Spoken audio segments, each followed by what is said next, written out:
ಸೀರಿಯಲಲ್ಲಿ ನೀವೀಗ ಇದು ನಟನೆ ಮಾಡ್ತಾ ಬರ್ತಾ ಇದ್ದೀರಾ, ಪೇರೆಂಟ್ಸ್ಗಳದ್ದು ಅದೇ ರೀತಿ ಸಪೋರ್ಟ್ ಇದೆ. ನಿಮ್ಮ ಹಸ್ಬೆಂಡ್ ಏನಂತಾರೆ, ಅವರ ಸಪೋರ್ಟ್ ಹೇಗಿದೆ, ಅವ್ರು ಹೇಗೆ ಜಡ್ಜ್ ಮಾಡ್ತಾರೆ ನಿಮ್ಮ ಆ್ಯಕ್ಟಿಂಗನ್ನೆಲ್ಲ?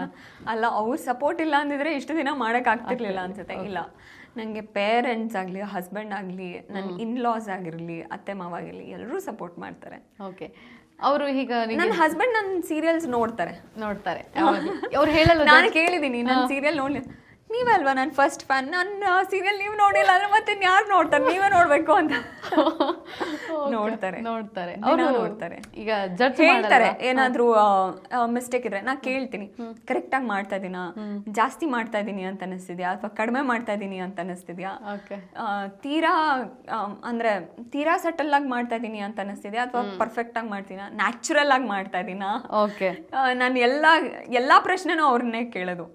ಚೆನ್ನಾಗಿ ಕಾಣಿಸ್ತಿದ್ದೀನ, ಕ್ಯಾರೆಕ್ಟರ್ಗೆ ಸೂಟ್ ಆಗ್ತಿದ್ದೀನ, ಏನಾದ್ರೂ ಇಂಪ್ರೂವ್ ಮಾಡ್ಕೋಬೇಕಾ, ಎಲ್ಲ ಕೇಳ್ತೀನಿ. ಅವ್ರು ಹೇಳ್ತಾರೆ, ಫೀಡ್ಬ್ಯಾಕ್ ಹೇಳ್ತಾರೆ. ಆಲ್ಮೋಸ್ಟ್ ಗೂಗಲ್ ತರ ಅವ್ರೀಗ ಆ ಥರ ಹೇಳ್ತಾರೆ. ಅವ್ರು ಏನು ಯಾವ್ದಾದ್ರು ಒಂದು ನೆನಪಿದೆಯಾ ನಿಮಗೆ, ಈ ಥರ ಹೇಳಿ ಜಡ್ಜ್ ಮಾಡಿ ನಿಮಗೆ ಒಂಥರ comment ಹೊಡೆದಿರೋದು, call ಎಳ್ದಿರೋದು husband?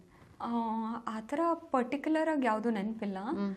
But feedback ಅಂತೂ ಎಲ್ಲದ್ರ ಮೇಲೂ ಕೊಡ್ತಿರ್ತಾರೆ. ಒಂದೊಂದ್ಸಲ ಸ್ಟೋರಿ ಮೇಲೂ ಕೊಡ್ತಿರ್ತಾರೆ.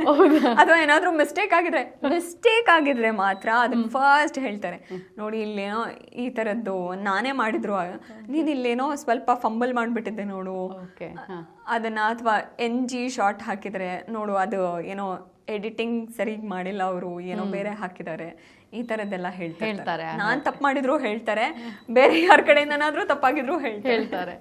ಓಕೆ. ಹಾಗಾದರೆ ನೆಕ್ಸ್ಟ್ ಈಗ ನೀವು ಶೂಟಿಂಗ್ ಎಲ್ಲ ಮುಗಿಸಿ ತಡರಾತ್ರಿ ಹೋಗಿರುವಂಥ ಸಂದರ್ಭಗಳಿದೆ? ಓಕೆ. ಅವಾಗ ಏನಾದರೂ ನಿಮ್ಮ ಹಸ್ಬೆಂಡ್ ನಿಮಗೆ ಸರ್ಪ್ರೈಸ್ ಕೊಟ್ಟಿರೋದು, ಅಡುಗೆ ಮಾಡಿಟ್ಟಿರೋದು, ಆ ಥರದ್ದು ಏನಾದರೂ ಇದೆಯಾ? ಅಡುಗೆ ಮಾಡಿರೋದು ಇದೆ, ತುಂಬ ಇದೆ. ಹೇಗೆ ರಿಸೀವ್ ಮಾಡ್ಕೊಳ್ತಾರೆ? ನೈಟ್ ಸುಸ್ತಾಗಿ ಹೋಗಿರ್ತೀರಾ? ಆ್ಯಕ್ಚುಲಿ ನಾನು ಎಷ್ಟೇ ಲೇಟಾಗಿ ಹೋದರೂ ಪಾಪ ಅವ್ರದ್ದು ಏನು ರೊಟೀನ್ ಇರುತ್ತೆ, ನನ್ನ ಶೂಟ್ ಇದ್ದಾಗ ಅವ್ರ ರೊಟೀನೆಲ್ಲ ಹಾಳು ಮಾಡ್ತೀನಿ, ನನ್ನಿಂದ ಅವ್ರ ರೊಟೀನ ಹಾಳಾಗುತ್ತೆ.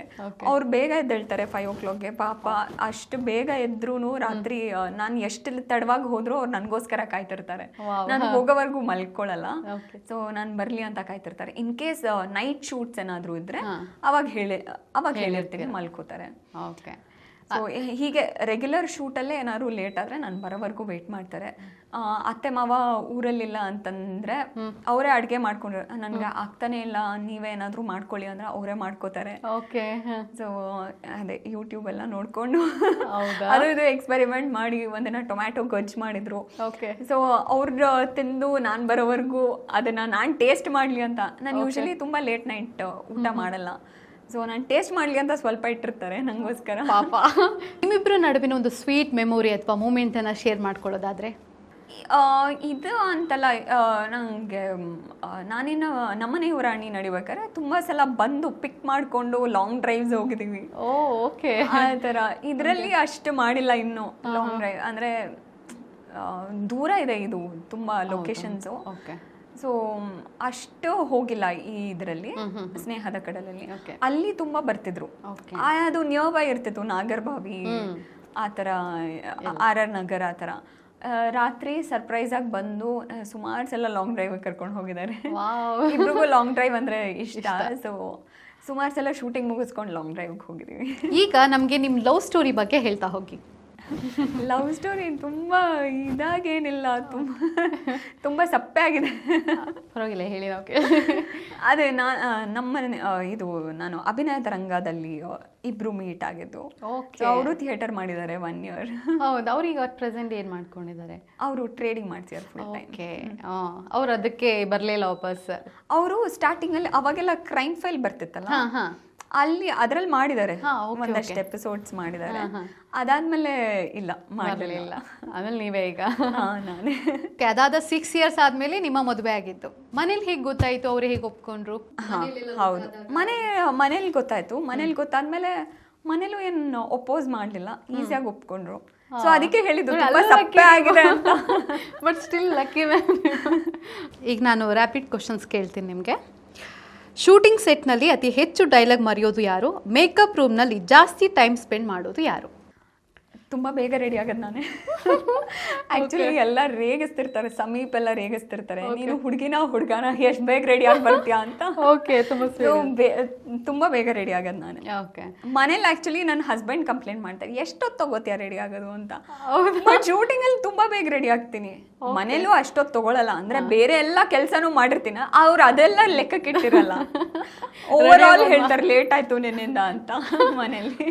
ಓಕೆ, ಇದು ಅದೇ ಸೆಟ್ನಲ್ಲಿ ಜಾಸ್ತಿ ಡೈಲಾಗ್ ಮರ್ತು ಹೋಗೋದು ಯಾರು? ನಮ್ಮ ಸೆಟ್ಟಲ್ಲಿ ತುಂಬ ಎಲ್ಲ ಎಕ್ಸ್ಪೀರಿಯನ್ಸ್ಡ್ ಆರ್ಟಿಸ್ಟ್ ಇರೋದ್ರಿಂದ ಯಾರು ಆ ಥರ ಜಾಸ್ತಿ ಇಲ್ಲ. ಓಕೆ. ನಿಮ್ಮ ಇನ್ಸ್ಟಾಗ್ರಾಮ್ DMs ಅಲ್ಲಿ ಬರೋ ಅತ್ಯಂತ ವಿಚಿತ್ರವಾದ ಮೆಸೇಜ್ ಅಥವಾ ಪ್ರಪೋಸಲ್ ಯಾವುದು? ತೀರಾ ವಿಚಿತ್ರ ಯಾವುದೂ ಇಲ್ಲ. ಮುಂಚೆ ಬರೋದು ಈ ಥರ ಪ್ರಪೋಸಲ್ ಆ ಥರ, ಅದೇ ನಿಮ್ಮ ಫೋನ್ ನಂಬರ್ ಕಳಿಸಿ ಅನ್ನೋದೇ ವಿಚಿತ್ರ ಅಂತ ಅನ್ಸುತ್ತೆ. ಓಕೆ, ಈ ಥರ ಅಪ್ರೋಚ್ ಮಾಡಿರೋದೆಲ್ಲ ಇದೆ. ಮುಂಚೆ, ಈಗಲ್ಲ, ಮದುವೆಗೂ ಮುಂಚೆ. ಅದೇ ಅವಾಗ ಎಲ್ಲದು ಚರಣದಾಸಿ ಮಾಡ್ತಿದ್ನಲ್ಲ ಅಂತ. ಅವಾಗ ಲೈಕ್ ಪ್ರಪೋಸಲ್ಸ್ ಯಾವ್ದಾದ್ರು ಬಂದಿರೋದು?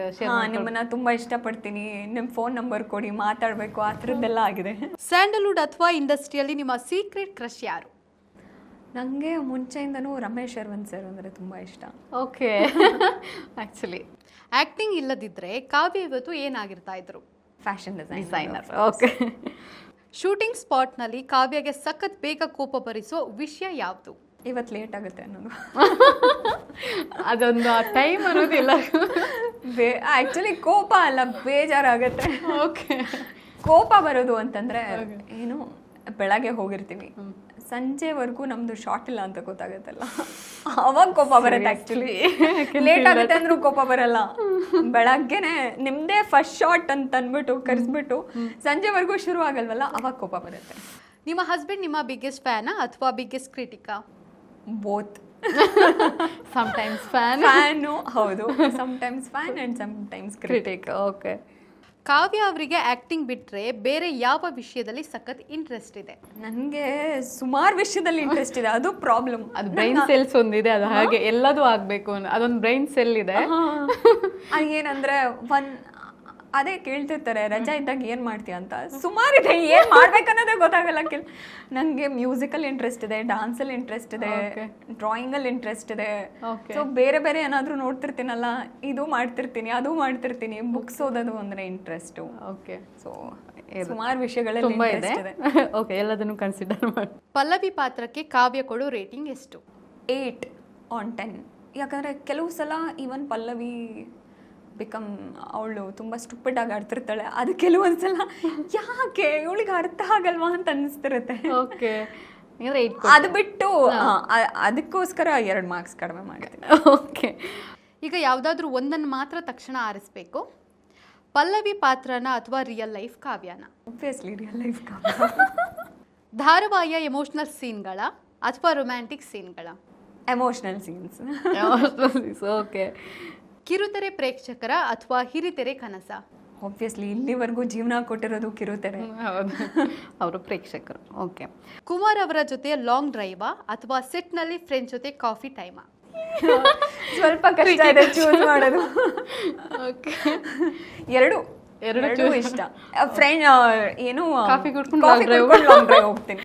ಇದು ನಿಮ್ಮ ಹಸ್ಬೆಂಡ್ ನಿಮ್ಮ ಎಮೋಷನಲ್ ಅಥವಾ ರೊಮ್ಯಾಂಟಿಕ್ ಪಾತ್ರಕ್ಕೆ ಏನಾದರೂ ಹೇಳಿರೋದು, ನಿಮ್ಮ ಕಾಲು ಎಳ್ದಿರೋದು, ಈ ಥರದ್ದು ಏನಾದರೂ ಇದೆಯಾ? ಇಲ್ಲ, ಅದೇನಿಲ್ಲ. ಆಕ್ಟಿಂಗ್ ಬಗ್ಗೆ ಮಾತ್ರ ಮಾತಾಡ್ತಾರೆ, ಇನ್ನು ಕಾಲು ಎಳ್ದಿರೋದು ಏನೂ ಇಲ್ಲ. ಓಕೆ. ನಂಗೆ ಸಡನ್ ಅವರು ಅದನ್ನ ತುಂಬಾ ಸ್ಪೋರ್ಟಿವ್ ಆಗಿ ತಗೋತಾರೆ, ಈ ನೋಸ್ ಇಟ್ ಇಸ್ ಆಕ್ಟಿಂಗ್ ಅಂತ. ಸೊ ಇಷ್ಟೊತ್ತು ನಮ್ಮ ಕಾರ್ಯಕ್ರಮಕ್ಕೆ ಬಂದು ಮಾತನಾಡಿದ್ದಕ್ಕೆ ನಮ್ಮ ಕಡೆಯಿಂದ thank you so much ma'am. Thank you ನನ್ನನ್ನು ಇನ್ವೈಟ್ ಮಾಡಿದ್ದಕ್ಕೆ. ಎಲ್ಲೂ ಏನೋ ಟೈಮ್ ಹೋಗಿದೆ ಗೊತ್ತಾಗಲಿಲ್ಲ, ಫ್ರೆಂಡ್ ಜೊತೆ ಕುತ್ಕೊಂಡು ಮಾತಾಡ್ತಿರೋ ಥರ ಅನ್ನಿಸ್ತು. Thank you ma'am, thank you so much. So ಇದಾಗಿತ್ತು ಕಾವ್ಯ ಅವರೊಂದಿಗಿನ ವಿಶೇಷ ಸಂದರ್ಶನ. ಕಾವ್ಯ ಅವರ ಒಂದು ಚಾಮ್ ಇಂಟರ್ವ್ಯೂನಲ್ಲಿ ನಾನಂತೂ ಸಖತ್ ಎಂಜಾಯ್ ಮಾಡಿದೆ, ನೀವು ಕೂಡ ಎಂಜಾಯ್ ಮಾಡಿರ್ತೀರ ಅಂತ ನಾನು ಭಾವಿಸ್ತೀನಿ. ನಿಮಗೆ ಈ ಕಾರ್ಯಕ್ರಮ ಇಷ್ಟ ಆಯಿತು ಅಂದರೆ ಲೈಕ್ ಮಾಡಿ, ಶೇರ್ ಮಾಡಿ, ನಮ್ಮ ಚಾನಲನ್ನು ಸಬ್ಸ್ಕ್ರೈಬ್ ಮಾಡೋದನ್ನು ಮಾತ್ರ ಮರಿಬೇಡಿ. ಇಂಟ್ರೆಸ್ಟಿಂಗ್ ಮತ್ತು ಇನ್ಫಾರ್ಮೇಟಿವ್ ವಿಡಿಯೋಗಳನ್ನು ಮಿಸ್ ಮಾಡ್ಕೋಬೇಡಿ, ಈಗಲೇ ಸಬ್ಸ್ಕ್ರೈಬ್ ಮಾಡಿ.